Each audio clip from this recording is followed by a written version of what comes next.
Салам достар. Biz xalq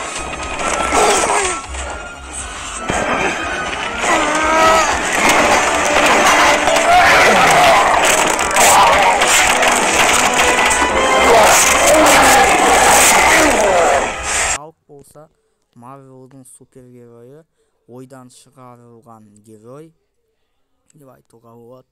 Халықты білетін болсаңыздар, мен айтпай-ақ қояйын халықты. Бұл қысқаша видео болады. Қажымұқан атаның өте күшті күші бар. Міне Қажымұқан ата бала кезіндегі досы балтамен ағашты сындыра алмай жатқан кезде Қажымұқан өз күшіне сеніп Қытай палуанымен шыққан. Қытай палуанын ұтып тастап өте мықты болып шықты. Міне көріп жатсаңыздар. Ол Қытай палуаны бірінші кезде өзін өте ақылды, өте мықты деп ойлаған. Қажымұқан өз атасының сөзіне сеніп рингке шықты. Рингке шығып, Қажымұқан Қытай каратесімен, Қытаймен шығып, бірінші төбелесте Қытай палуанымен жеңіліп қалады. Бәрі ел, қазақ елі таңғалып қарайды. Ең соңында Қажымұқан өзіне сеніп, жынданып, Қытайды жеңіп тастайды. Жеңініп, желкесінен ұстайды, бірақ Қытай оны ұстап алып, қолын сындырайын атады.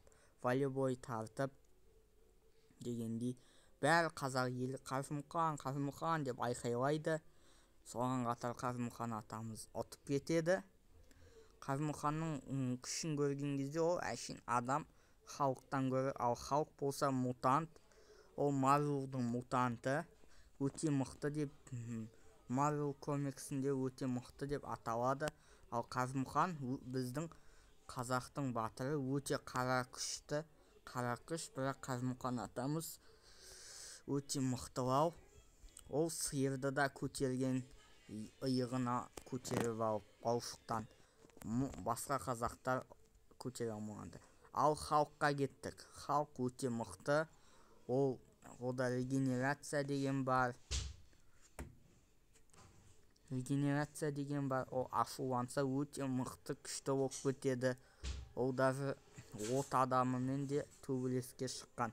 Міне көріп жатсаңыз, халық өте мықты персонаж деп айтуға болады, бірақ оның да әлсіз жерлері бар.